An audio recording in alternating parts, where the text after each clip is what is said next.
श्री शिवाय नमस्तुभ्यम। हर हर महादेव। स्वागत है आज की वीडियो में, जिसके माध्यम से आप सभी जान पाएंगे कि होलिका अष्टक किसे कहते हैं। बहुत से लोग होते हैं जिन्हें इसका मतलब नहीं पता होता है, और मतलब नहीं पता होता तो वह कुछ ऐसे अनजाने कार्य कर लेते हैं जिसका कुछ ना कुछ हमें लाभ की जगह हानि का सामना करना पड़ता है। तो आपको वही वीडियो के माध्यम से जानने के लिए प्राप्त होगा कि आपको होलिका अष्टक किसे कहते हैं।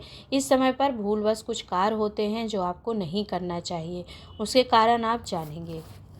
साथ में ही आप जानेंगे कि ये 8 दिन जो होते हैं, जैसे कि नाम से ही पता चल रहा होलिका अष्टक, अर्थात होली के पहले के 8 दिन जो होते हैं वो होलिका अष्टक कहलाते हैं, जिसका प्रारंभ अभी 7 मार्च से प्रारंभ होकर के 13 तारीख को जब होलिका दहन होगा, 13 मार्च को, उस दिन इसका समापन होगा। और फिर उस दूसरे दिन हम 14 तारीख को होली का पर्व अर्थात होली उत्सव मनाते हैं।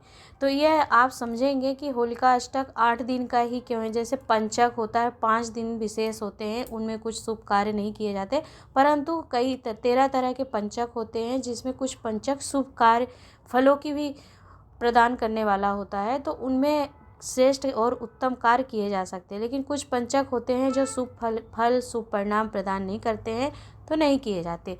ठीक उसी प्रकार होलिका अष्टक जो होता है, देखिए माता सती की बहन रति थी। रति माता के पति कामदेव जब वो जल कर भस्म हुए थे, भगवान शंकर ने अपने तीसरे नेत्र के द्वारा कामदेव को जला करके भस्म किया था। जब वह जलकर भस्म हो गए तो रति माता 8 दिन तक, ध्यान दीजिएगा, वो दिन जिस दिन से होलिका अष्टक प्रारंभ होता है, तो वो 8 दिन इसीलिए मान्य होते हैं क्योंकि माता रति जहाँ पर कामदेव जी जलकर भस्म हुए थे, उसी स्थान पर, अर्थात उनके भस्म के पास, जिस स्थान पर उनका सब भस्म हो गया था शरीर, उस स्थान पर बैठकर 8 दिन तक रो रही थी और महादेव से प्रार्थना कर रही थी कि इन 8 दिनों में जब तक मेरे पति जीवित नहीं हो जाते और वह पति रूप में मुझे प्राप्त नहीं होते हैं, तो मैं पृथ्वी लोक पर अर्थात मृत्यु लोक में कुछ भी शुभ कार्य नहीं होने दूंगी। तो ध्यान दीजिएगा, होलिका अष्टक जो 8 दिन होते हैं, होली के पहले से 8 दिन जो लग जाते हैं, वो होलिका अष्टक कहलाते हैं।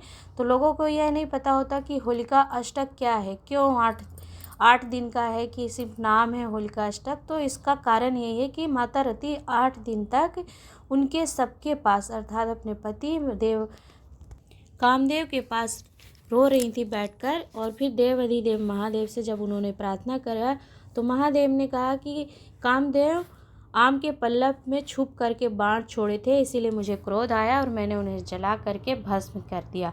परंतु रति, आप रो नहीं, आपके पति भगवान कृष्ण के पुत्र प्रद्युम्न के रूप में जन्म लेंगे, तब आपको पति रूप में प्राप्त हो जाएंगे। तब तक वह अनंग वेश में अर्थात दिखाई देंगे, परंतु अनंग रहेंगे। इस अवस्था में आप उनका दर्शन करेंगी।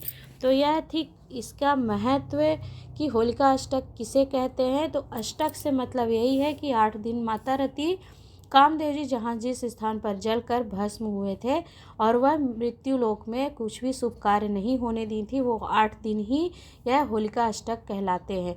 तो इन दिनों में देखिए, शादी विवाह, गृह प्रवेश, कोई गाड़ी खरीदना या कोई भूमि का आप उद्घाटन करने जा रहे हैं, मतलब मांगलिक और जो शुभ कार्य होते हैं वो करना वर्जित होते हैं, भूलवश भी नहीं करना चाहिए। यदि आप कुछ ऐसे कार्य कर लेते हैं तो फिर उसका आपको फल उतनी अच्छाई में प्राप्त नहीं होते हैं जितना कि और समय पर करने से प्राप्त होता है। वैसे भी गृह प्रवेश, गाड़ी साधन खरीदना या प्रॉपर्टी खरीदना या गृह प्रवेश करने का जो समय होता है, मुहूर्त देखकर ही करना चाहिए। और ऐसे जैसे होलिका अष्टक हो गया, पंचक हो गया, इन सभी तिथियों का भी स्मरण करते हुए चलना चाहिए। तो मैंने इसका उद्देश्य यही है होलिका अष्टक का कि ये 8 दिन में हमारे मृत्यु लोक में माता रति पृथ्वी पर भ्रमण करती हैं और शुभ कार्य नहीं करने देती हैं, उसका हमें दुष्परिणाम भुगतना पड़ता है। क्योंकि देखिए, उनके पति जब चले गए, सबके पास कोई दुखद समय था, तो इसलिए वो शुभ कार्य नहीं करना चाहिए। तो होलिका अष्टक में यह सब ध्यान आप रखेंगे, शुभ कार्यों जो वर्जित होते हैं उन कार्यों को आपको भूलवश नहीं करना चाहिए। और ध्यान दीजिएगा, जिस दिन होली का उत्सव हो, जो कि 14 तारीख को हम होलिका दहन 13 के बाद होली का उत्सव मनाएंगे, उस दिन देव अधिदेव महादेव को शिवालय में जा कर के केसरिया जल से तात्पर्य है कि कुछ पीला चंदन मिला लीजिए या अबीर या गुलाल, थोड़ा सा महादेव के साथ भी आप होली का पर्व मनाइएगा और उनको समर्पित करिएगा।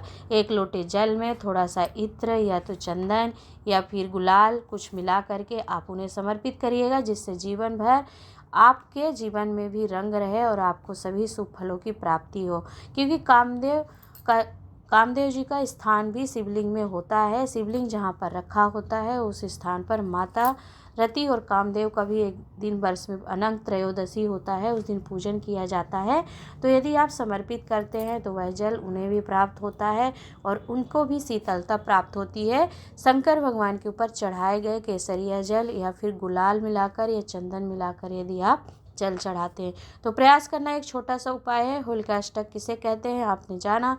नियम इसके होते हैं कि आपको कुछ कार्य भूलवश भी नहीं करने चाहिए। आपने वो कार्य जान लिए कि शुभ मांगलिक कार्य नहीं करना चाहिए।